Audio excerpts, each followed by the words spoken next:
Силер жомокту жакшы көрөсүңөрбү? Азыр мен силерге аю, түлкү жана бир чөйчөк май деген жомокту окуп берем. Куп коюп угуп тургула, түшүнгөнүңөрдү мага айтып бересиңер,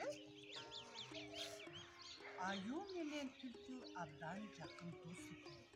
Түлкүнүн айтканы боюнча алардын ортосунан суу да өтпөйт. Ал эми аюнун айтканы боюнча досу каалаган кезинде сызгап отургузуп коет. Бир күнү экөө айланып жүрүп дыйкандын арабасынан бир чөйчөк майдын түшүп калганын көрүшөт. Кышында жейбиз деп бүлдүркөндүн түбүнө көмүп коюшат. Уктап эртең менен турар замат түлкү серпилип туруп, келатам деп кыйкырган бойдон чуркап кетет. Уйкусу катуу аю аны укса да кайра уктап калат. Түлкү катып койгон майларынан бир аз жеп кайра келет. Эли уктап кайра турушканда аю түлкүнүн оозунун айланасынан эмнеге май болуп калганын сурайт. Биздин туугандардын бириси балалуу болуптур. Алар тамак беришти. Аябай жедик да ошондон деп койду. Аю атын ким коюшту десе, түлкү бир саамга ойлонуп, даамын таттым коюшту деп жооп берди. Кийинки күнү түлкү дагы келатам деп кыйкырган бойдон кетип, эртеси күнү дагы бир тууганын балалуу болгонун айтат.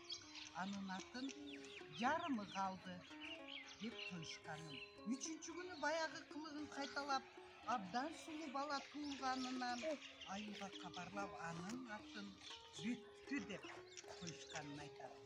Бир күнү аюнун май жегиси келип, бир даам сатып алсам деп бош турган эдишти. Ачууланып, муну экөөбүздөн башка эч ким билчү эмес. Муну сен эле жедиң деп ачууланат. Түлкү кулулугунан пайдаланып, балким сен жедиң. Түнү басып кетчү адатың бар эле. Экөөбүз чогуу кайра бир түн жатып көрөлү. Эртең менен кимдин оозу майланат экен деп аюга бүткү. Уйкусу катуу болгон аю кайра эле терең уйкуга кирди.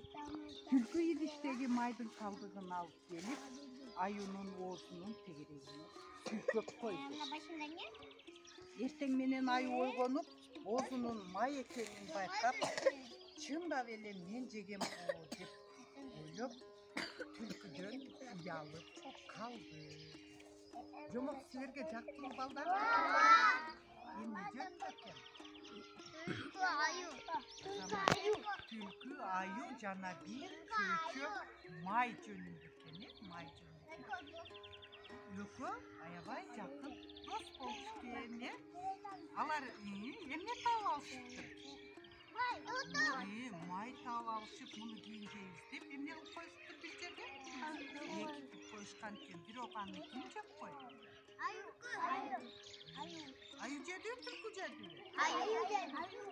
Түлкү жеп коюп, 3 күн бою аз-аздан жеп, акырында аюну жеп коюп, анан аюну сен жедиң деп аюга төңкөп койду. Биз досубузга ушундай кыянатчылык кылышыбыз керек.